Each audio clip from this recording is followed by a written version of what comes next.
Hello everyone, you're joining me, Ruku, for another beer review, and this time I've been given a nice shout out to one of my regular subscribers and viewers. His name is Sean, as I've mentioned him quite a few times. Nicely enough, he suggested this Hop House 13 Lager. So this is brewed by Guinness, who are well known in Ireland, and they often make stout, but this time around they've gone a different route and they've decided to brew a couple of beers instead. So they're upping their game a little bit, because obviously a few years, just purely brewing Guinness must be a bit boring, and I think they wanted to make a change. So yeah, this is from Ireland. Comes in at 5% there, as you can see, and there's a 330. So, although it does actually look a bit smaller than a 330, I must add, it's quite a small, stubby bottle, but actually it is a 330. There's a cap for any enthusiasts out there. It just bears the number 13, which is quite striking. Unlucky for some, but hopefully not for me. Right, so I'll move that to one side for you lot. I'll leave it there. There it is. That's Hop House 13, ladies and gentlemen. First appearance is very dark in colour. You can still see through it, so it's quite a clear beer, but very, very dark amber. Very strong colours. Very, very strong. Good carbonation-ish. You can't really see it, but it is slow, steady, but very constant. Your head is quite thin, watery looking. Yeah, so first appearances looks quite good. I'm just hoping it's going to be quite a good beer. I mean, again, I'm not a fan of hoppy beer, so for me, this is a real eye-opener because, as I say, I don't drink hoppy beer, I can't stand them, but because I've not had this before, and I'm quite intrigued by it, actually, and because of, obviously, Sean's recommended this to me, then, yeah, I'm going to go for it. So, why not? Let's get on with the smell, shall we?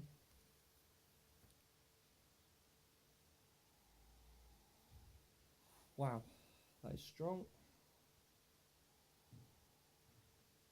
Fucking hell, man, that's enough to blow your head off. That is, you can smell the hop, and that is extremely strong on the hop.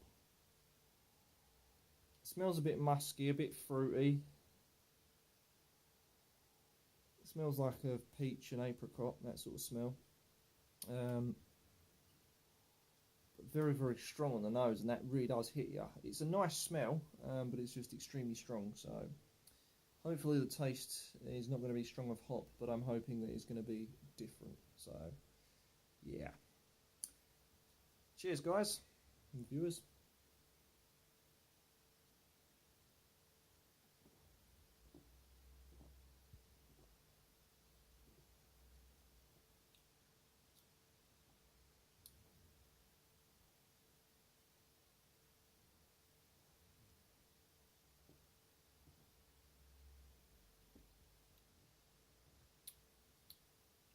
I can't quite make that out, but actually that's not too bad. That to me is, you get an instant overwhelmingness. The smell from this beer, the aroma stays with you when you're drinking this, and I love that. So when you're tilting the glass, you can really smell it, hits the nose. Love that. The head is just very watery. You can't even taste the head, to be fair. The body of the beer is, I'd say, medium. It's not as hoppy as I imagined, but it is hoppy. You get a variety of hop there. It's not just one flavour I'm detecting. To me, there's a bit more to it, and I'm not sure why or what that is. I'm going to go and cheat and look at the back of this in a minute. The texture is smooth, but it is quite crisp as well, and very mellow. And I'm getting an aftertaste of almost like, again, a fruitiness. But there you go. If I burp, it's a sign of a good beer. It's different. I mean, there's some real complex flavours in this, and I tell you what, at first when I heard that Guinness were doing lagers, I thought, nah, no, not for me. But actually, this ain't too bad. It's worth looking at.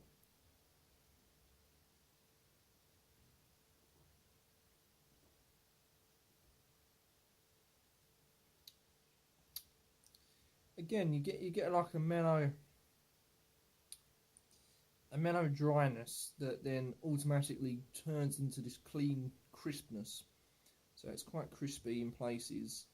I wouldn't say all the way through the beer, bearing in mind, but mostly on the finish there. And the hops that's used in this stays with you all the way through. Quite a tasty beer, actually, I must say. I'm quite surprised by this. Again, smelling it on my breath, I can still smell the different hop variety, and I can still smell that lovely fruit smell that was coming through earlier. So yeah, I can't fault it for flavour, actually. There's some good flavours here. Good combinations too. Just for me, I think this would be a beer that I'm going to have to get used to. I think over time, maybe I'll have to revisit this because this is my first time at trying it. So this, I think, one maybe for the future that I may have to review again and again to really get an in-depth analysis, because I mean this is quite complex flavours in the actual beer itself.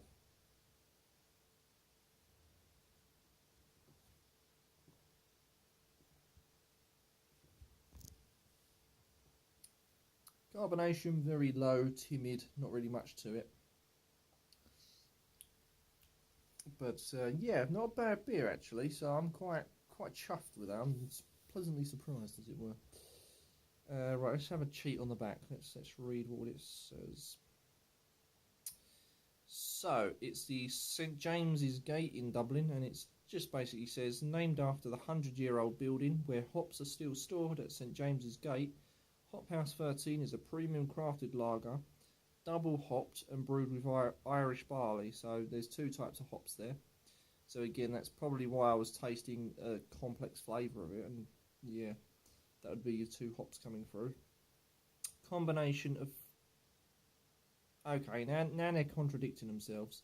The combination of three types of hops delivers a unique fresh hop aroma and crisp flavour, with hints of apricot and peach. So yeah, I was on the money there, but I'm confused because now they've just said it's double hopped and there's a combined of 3 hops.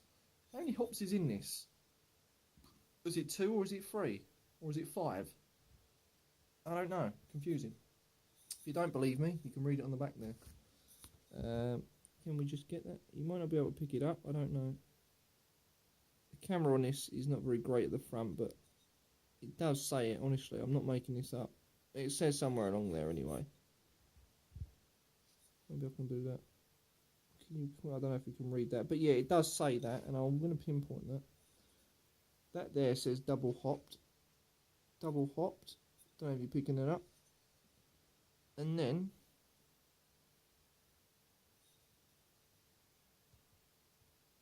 combination of 3 types of hop. So yeah, very confusing. Sean, you've given me a confusing beer here. A beer that has no bounds for hops. Not a bad beer. Would I recommend it? Yeah, I probably would. One to try, definitely. Not a bad beer. Out of 10, what would I score it? I'd probably give this a good 8. I'd say a good 8 out of 10. Definitely. Good smells. Not bad taste. Yeah, complex beer. So, thanks for that, Sean. And remember, fans, viewers, anyone else out there that wants any beer reviewing, I'm going to put this out there. No more ales now, so no more ales. If it's not an ale, I'll try it and I'll do a review, providing I can get my hands on it. There are some American beers out there, as always, that I can't get hold of. So if you are from the States and you're wishing to review some, then pick wisely, because over here we can't get half as many. So bear that in mind, fans. But other than that, yeah, I'm free to all suggestions. Don't forget, as always, comment and like on my videos. And if you haven't already, subscribed. And join me next time for hopefully a live beer review for a beer that's going to be out of this world. It comes in at 41%, so I suggest you stick around for that, and that will be coming up very soon, so that will be next month. Join me then, fans, and have a good day. Cheers.